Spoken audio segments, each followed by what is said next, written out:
Okay, say sadhu 3 times. Sadhu, sadhu, sadhu. Namo tassa bhagavato arahato samma sambuddhassa. Namo tassa bhagavato arahato samma sambuddhassa. Namo tassa bhagavato arahato samma sambuddhassa. Dear friends in the Dhamma, today I am very happy to be here. First time I came to visit this Soproni Théraváda Buddhist society.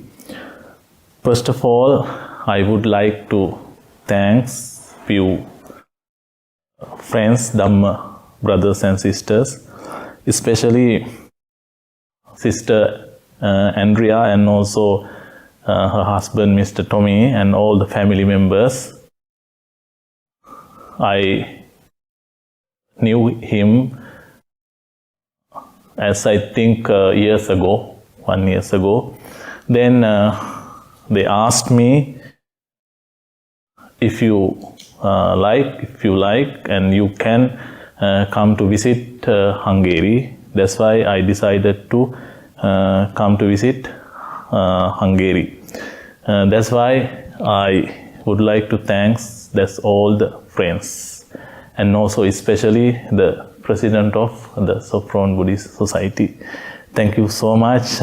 Gave me this golden opportunity talk with you, share my knowledge. Actually, this is not a heavy and deep discussion. We can talk very friendly. Everybody can listen with comfortable and laughing. Happy is the most important things, right? Happy is the most important thing. That's why we all like a family members, because we all together practice Buddhism. That's why we all are like family members. So no need to afraid of. You can forget everything now. I know a lot of things in your mind.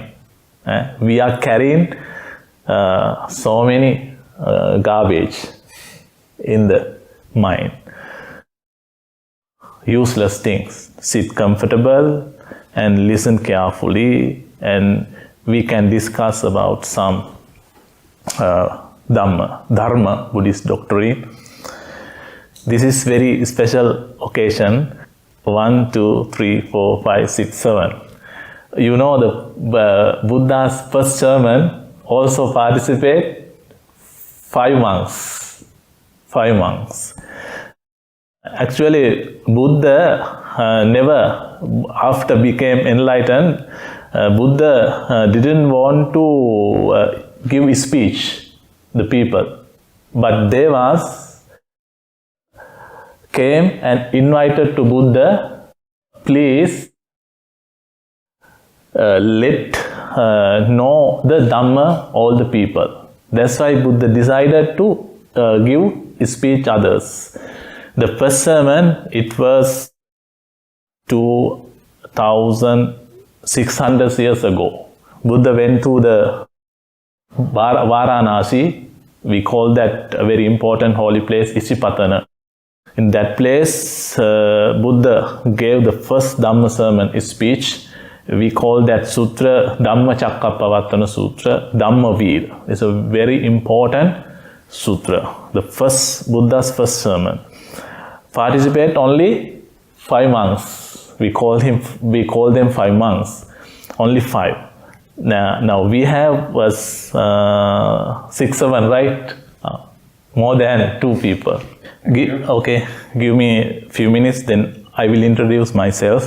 I am from Sri Lanka. I am a Theravada monk.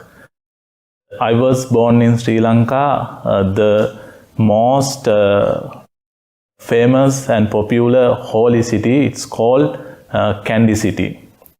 Kandy City is a very nice and green city. It was the last kingdom of the Sri Lanka. the Buddha's tooth relic temple is located in the Kandy city. I was born there and raised, and my temple and also my family all are in Kandy, near the Kandy city. Sri Lanka is an island in the Indian Ocean. It's smaller than Hungary, but our population is more than Hungary, 23 million, something like that. We have few races and also few religions, but major and majority is Buddhist. We have other religion also, Catholic, Christian, Islam and Hindu, but 175% people are Buddhists. They practice Buddhism. We have only Theravada tradition. We don't have any other schools, especially Mahayana, Vajrayana, other schools. We follow only Theravada tradition. We have a long history.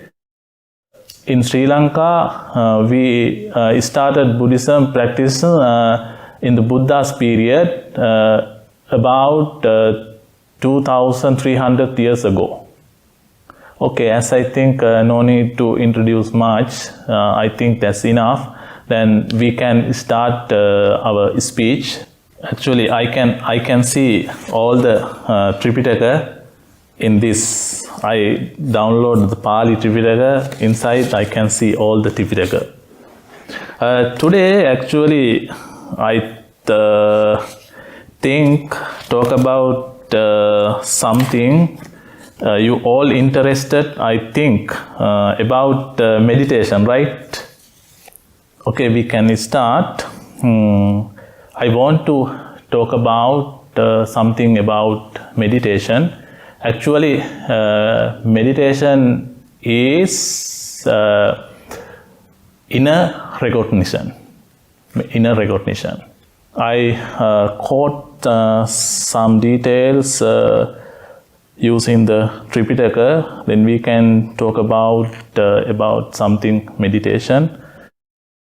First of all, I would like to tell you a small stories. Yeah, I write down because it's very easy to translate. Otherwise, I talk much, it's difficult to translate. Actually, this is a nice story. We can understand about meditation. Once upon a time, a queen invited a monk to her beautiful palace. Queen said to monk, "If I ask you something, would you give me?" Monk said, "What do you want?" Queen said, "I want your begging bowl." Everybody know begging bowl, right? In the Buddhist period, also continuously now, Theravada monks use begging bowls, going for begging alms. And Buddha also mentioned to the bhikkhus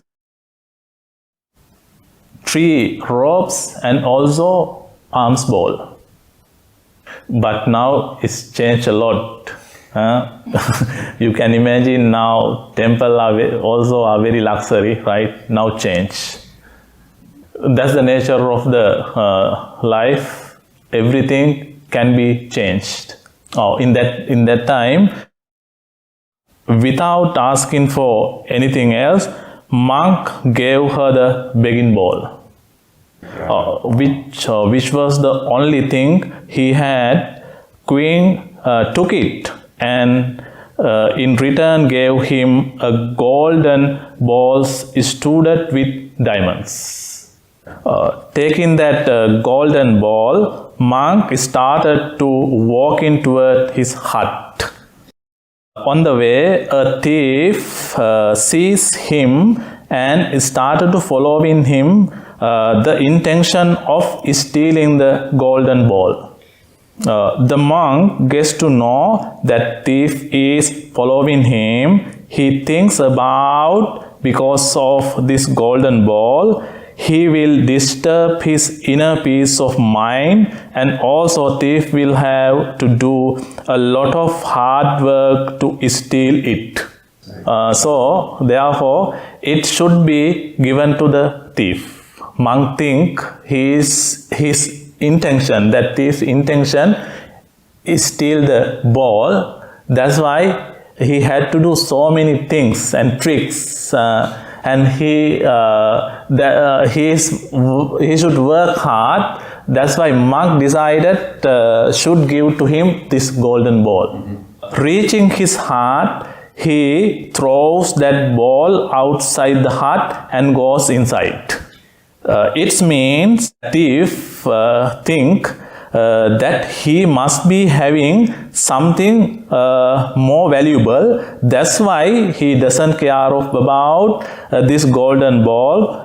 He keeps standing outside thinking about it eventually. Because golden ball stood with diamonds, right?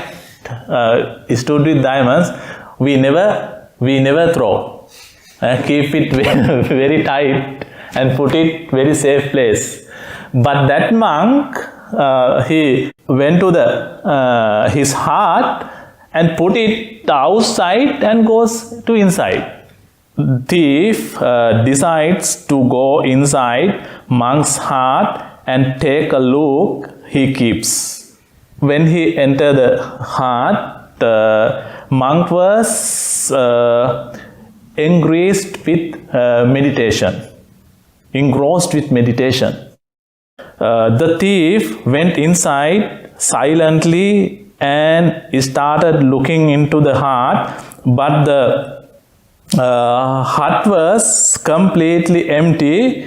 Now the thief was even more surprised and started thinking, the monk has nothing. Then why doesn't he care about this golden ball?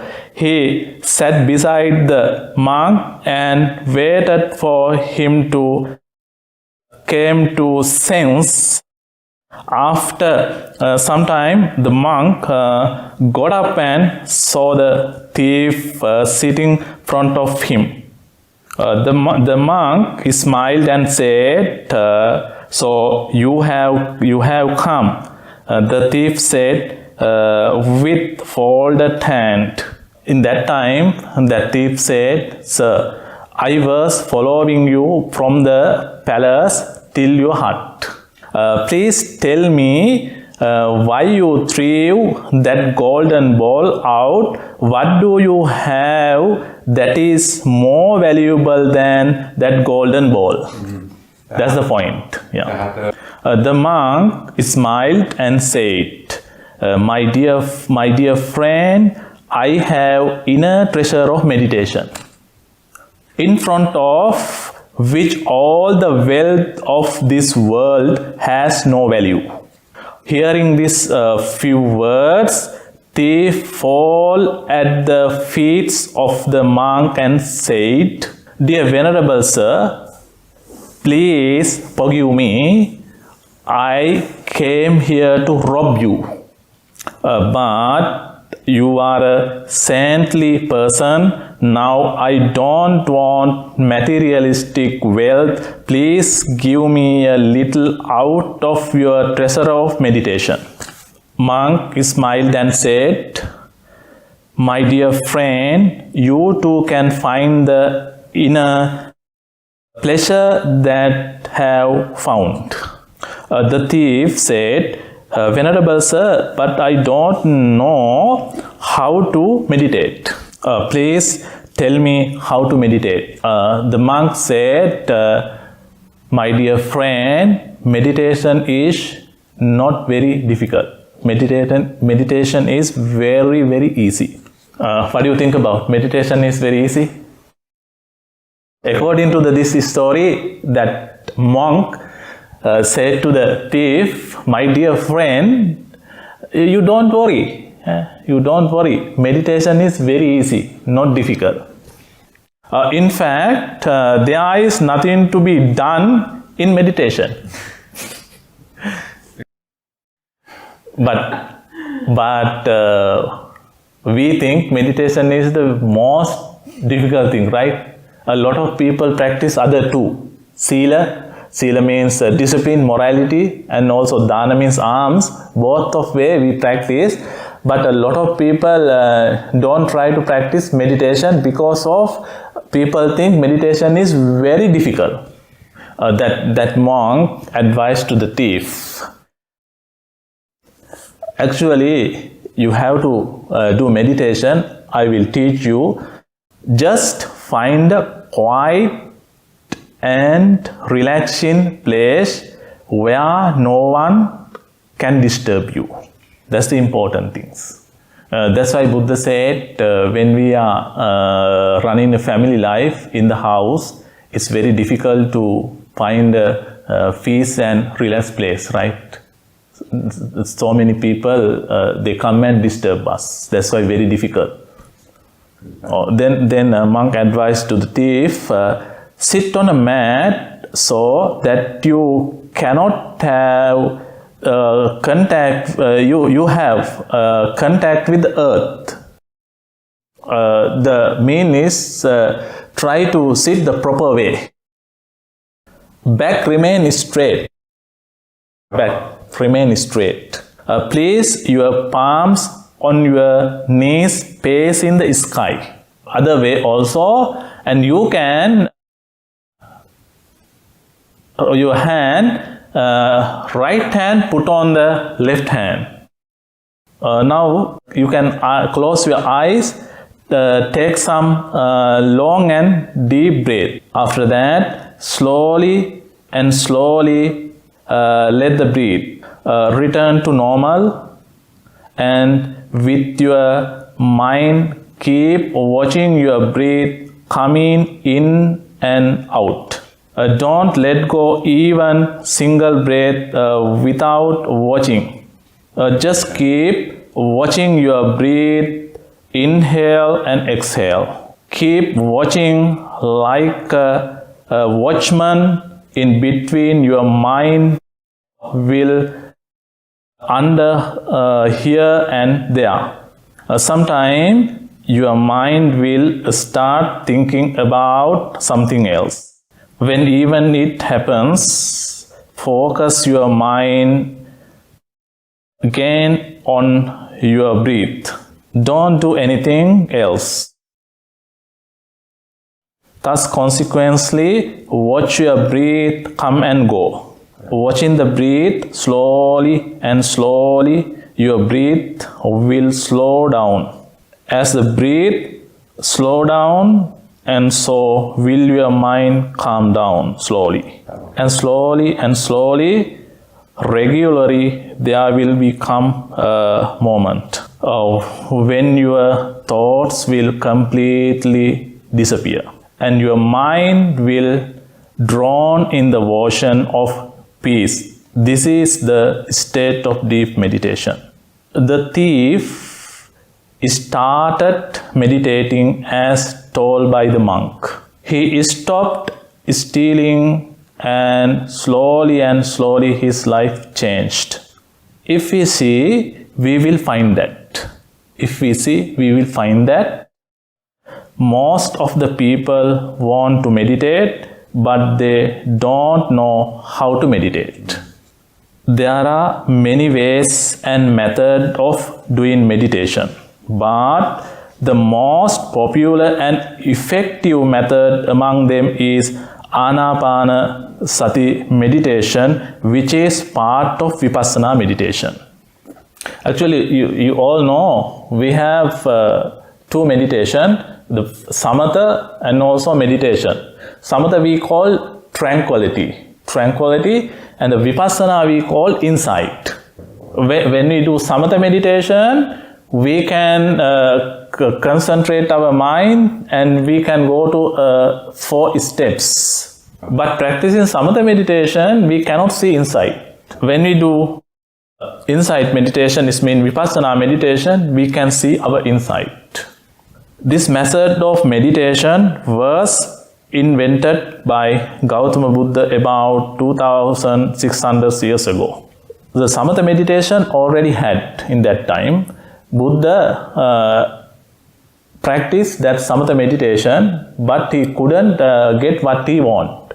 That's why he escaped that two-way and he found a new way. We call that midway, mid-path.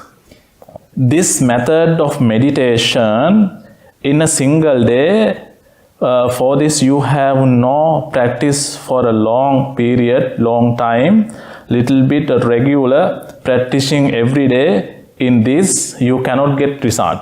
Only one day you do that, you cannot get result. It should practice long terms, long time. A method of meditation, you have to focus your attention on your breath, inhaling and exhaling, and nothing else. Infeed our breath in the rein of your mind, just as we control horse with this rein. Similarity. We can control our mind by controlling our breath. We start observing our breath come and go.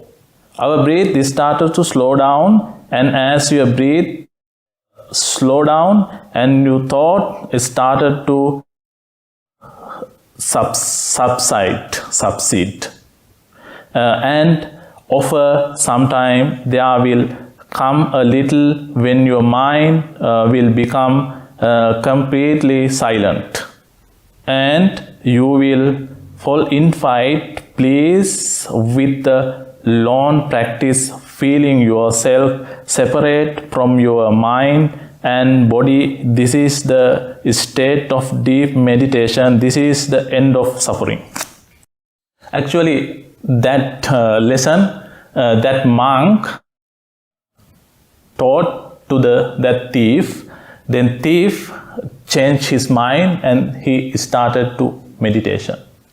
Actually, we all know meditation is very important because meditation significantly reduces stress and also anxiety and depress and also our pain, and enhance peace, perfection and self-comfort, and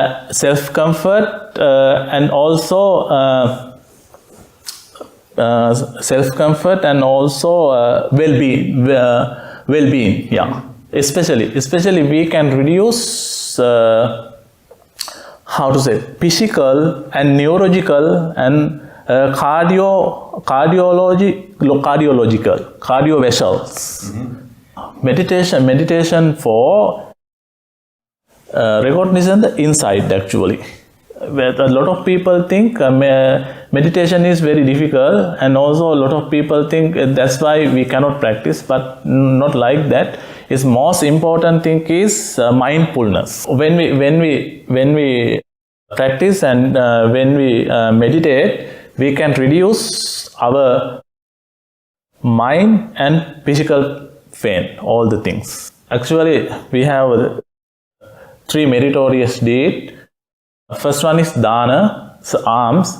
When we practice that alms, dana parami, we can reduce lobha, dvesha, moha, greedy, foolishness and selfishness.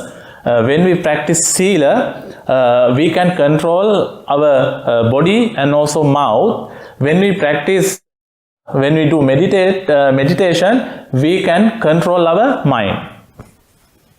Mind is very important. You all know one book we call that Dhammapada. It has 423 verses. Buddha mentioned about our chitta. Chitta means mind. This is very important. It's very difficult to control our mind. I can mention and remember one verse. Durangamang ekacharang asarirang guhasayang ye sanya messanti mokkanti mara bandhana. We can see one Vagga, one sect, it's called Chitta Vagga. As I think 12 verses, Buddha mentioned about our mind in Dhammapada book. Buddha mentioned our mind is like that. Mind can go far away. Is it true or no? Yeah. Now we are sitting here. We can see the director of the Soproni Buddhist University and here, sitting here, and also others sitting here. I am also sitting here. We can see the person, right? We can see the person. But we cannot see the mind. Where is mind? Where? Some people say mind is here, the chest, right? Is it? I don't think so. Here is a heart, right? Mind, we cannot find where is the mind. Mind is all over the body, maybe. That's why Buddha mentioned Durangamang Egacharang. Mind is going far away. This madam sit here, we can see. But mind, we cannot see. Sometime in the house. This brother sitting here, but we cannot see where is his mind. Maybe somewhere. Maybe he is thinking about England, maybe he is thinking about other country, maybe he is thinking wife, maybe he is thinking children, maybe he is thinking parents. Person here, but mind is not here. Our mind always can escape the body. We call that as how to say that? It's like a dead body. And then mind always can out of this body. That's why mind is very important. That's why Buddha said, if we can't concentrate and control our mind, we can do nothing. That's why we always try to control our mind and try to see the inside. And I remember, I can mention another Dhammapada verse. It's very important, and as I think all know that. Very popular verses. Sabba papassa akaranang kusalassa upasampada sacitta pariyo dapanang etang buddhana sasanang. Buddha mentioned sabba papassa akaranang. What's the mean sabba? Sabba means all. Sabba is a Pali word. Sabba means all. Sabba papassa means bad deed, sinful deed. Akusala kamma. Sabba papasa, all the evil things. Sabba papasa karana, don't do evil things, sinful deed, bad deed, action. Sabba papasa karana. Kusalasa upasampada, always try to do meritorious deed. What is the meritorious deed? We have 10 perfection, right? And also other 10 meritorious deed. And also other things, dana sila bhavana also. We must try to do kusala karma, good deed, meritorious deed. Don't do evil things, try to do good things. And other one is very important. Sacitta pariyodapanam. Try to clean the mind. If you want to purify, if you want to clean your mind, you should practice and you should meditate. The only way clean the mind, meditation. That Buddha said that is the Buddhism. Etam buddhanusasana, that is the Buddhism. But we know, we all do a lot of virtual things, especially in the morning and afternoon and the evening. We do a lot of virtuous things, especially religious things. We chant and we offer a lot of things. But all the thing is good, no problem. But all the thing is religious things.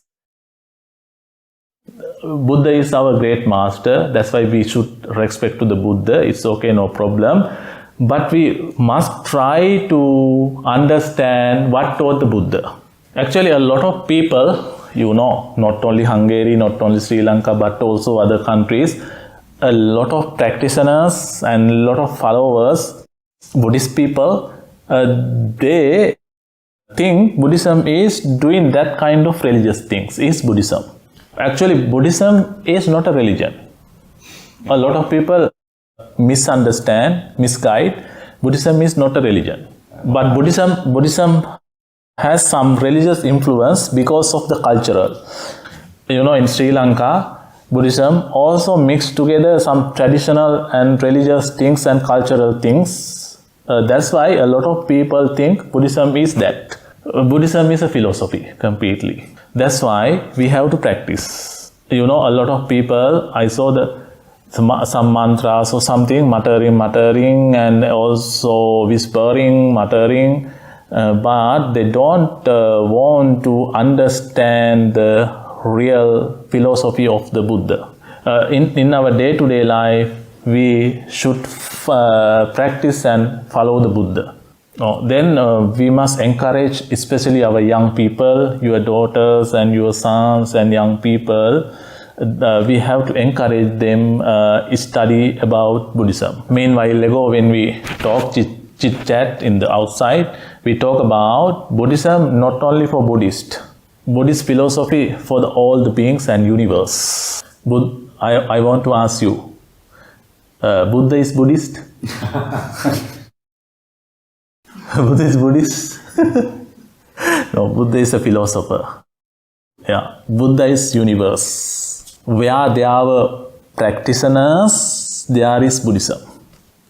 Where there are practitioners, followers, practitioners, there is Buddhism. Then I want to ask you, what's the purpose of our life? Now we can discuss, it's friendly discuss. We can discuss, what's the purpose of our life? We are in this world, and what's the purpose of life? Become a better human. Of course, that's only one thing. What's the purpose of our life? We came to this world with empty hand, right? We didn't bring anything. We leave this world empty hand. Can we bring something? What you earn, your house, your property, your money, your children, your wife, beloved one, friends, can you bring when you go? We leave empty hand.